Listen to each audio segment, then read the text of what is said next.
अस्सलाम वालेकुम everyone, welcome to my channel आसान कुकिंग विद फायजा। तो आज मैं आप लोग के साथ मैक्रोनी पास्ता की बहुत ही सिंपल सी रेसिपी शेयर करूंगी। तो इस रेसिपी को बनाने के लिए आपको ना तो चिकन की नीड है और ना ही वेजिटेबल्स की नीड है। घर के मसालों से बनाएंगे हम इसे। तो चलिए रेसिपी शुरू करते हैं। तो सबसे पहले एक पैन में हाफ कप से थोड़ा सा कम मैंने ऑयल लिया है।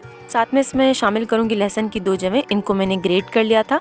अब आपने फ्लेम जो है वो लो कर लेनी है, फ्लेम ज्यादा नहीं रखनी है और इसको थोड़ी देर के लिए हमने पका लेना है। इसको ब्राउन नहीं करना है, तकरीबन 20 से 30 सेकंड के लिए चम्मच चलाना है। अब इसमें मैं शामिल करूंगी एक बड़ा प्याज, इसको मैंने चॉप कर लिया था। प्याज को भी आपने ज्यादा नहीं पकाना है, बस थोड़ा सा पकाना है कि इसका हल्का सा कलर चेंज हो जाए। फ्लेम को आपने हाई नहीं करना है, फ्लेम को मीडियम ही रखना है और चम्मच भी साथ में चलाते रहना है ताकि ये जलने ना पाए। तो थोड़ी ही देर मैंने इनको पकाया है और प्याज जो है हल्के से फ्राई हो चुके हैं। अब मैं इसमें ऐड करूंगी टमाटरों की प्यूरी, और प्यूरी को बनाने के लिए मैंने 2 अदद टमाटरों को पीसा है। आप चाहो तो आप चॉप किए हुए टमाटर भी डाल सकते हो, लेकिन पिसे हुए टमाटर डालने का ये फायदा होगा कि इनकी कोटिंग पास्ता पर अच्छे से हो पाएगी। अब साथ में मैं इसके डालूंगी हाफ टेबल स्पून के करीब नमक। आप चाहो तो आप अपने टेस्ट के हिसाब से भी ले सकते हैं। हाफ टी स्पून हल्दी और पिसी हुई लाल मिर्च 1 बड़ा चम्मच भर के। ज्यादा स्पाइसी रखना चाहते हैं तो आधा चम्मच और भी ऐड कर सकते हैं। लास्ट में इसमें डालूंगी काली मिर्च हाफ टी स्पून। अपने इस पूरे मसाले को मीडियम फ्लेम पर तकरीबन 2 से 3 मिनट के लिए अच्छे से भून लेना है। ये देखिए टमाटर जो है अच्छे से पक चुके हैं और इनका कलर भी बहुत जबरदस्त आया है।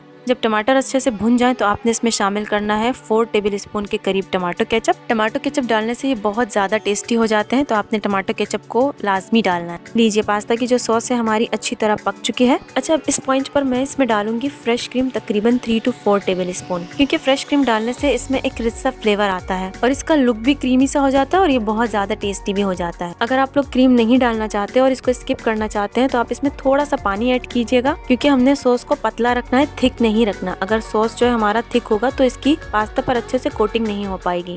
तो ये छोटी छोटी टिप्स हैं, इनको आपने लाजमी फॉलो करना है। बस इससे ज्यादा आपने इसको नहीं पकाना। अब चूल्हे को कर देंगे बंद, क्योंकि मसाला मैक्रोनी की सॉस रेडी हो चुकी है।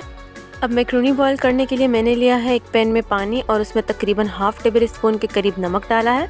अब इस पानी को हमने अच्छे से बॉईल कर लेना है। पानी को बॉईल आ चुका है। अब मैं इसमें ऐड करूंगी 2 कप के करीब एल्बो मैक्रोनी। अच्छा, यहाँ पर मैं आप लोगों से एक टिप शेयर करूंगी, वो ये है कि मैक्रोनी जो है बहुत जल्दी ओवर कुक हो जाती है। तो इसको बॉईल करने के लिए पैक पर जो इंस्ट्रक्शंस होती हैं हमेशा उसको फॉलो किया करें। वहाँ पे उन्होंने मेंशन किया हुआ होता है कि आपने इसको कितनी देर बॉईल करना है। और दूसरी टिप जो मैं साथ में शेयर करूंगी वो ये है कि पानी जब बॉईल हो तभी आपने मैक्रोनी को ऐड करना है, उससे पहले मैक्रोनी को कभी भी ऐड नहीं करना। तो मैक्रोनी हमारी बॉईल हो चुकी है। अब मैं इसका पानी ड्रेन कर लूंगी। अब मैक्रोनी की जो सॉस हमने तैयार करके रखी हुई थी उसमें पास्ता डालना है। तो मैक्रोनी की सॉस को हम थोड़ा सा गर्म कर लेंगे। तो ये थोड़ी सी थिक हो चुकी थी, तो मैंने इसमें थोड़ा सा पानी शामिल किया है ताकि पतली हो जाए। अब आपने इसके अंदर पास्ता जो बॉईल किया है उसको ऐड करना है। मैंने मैक्रोनी अभी अभी बॉईल की है, तो इसके ऊपर मैंने ना तो तेल डाला है और ना ही मैंने इसे ठंडे पानी से गुजारा है। ये स्टेप आप तब करते हैं जब आप मैक्रोनी को पहले से बॉईल करके रखते हैं, ताकि वो आपस में चिपके ना। मैक्रोनी को सॉस में डालने के बाद आपने चम्मच बहुत ज्यादा नहीं चलाना, क्योंकि ये इजीली टूट जाती है। जस्ट हल्का हल्का हाथों से चम्मच चलाते जाना है और इसे पलटते जाना है, बिल्कुल इसी तरीके से। अब मैं खुशबू के लिए इसके ऊपर थोड़ी सी कसूरी मेथी शामिल करूंगी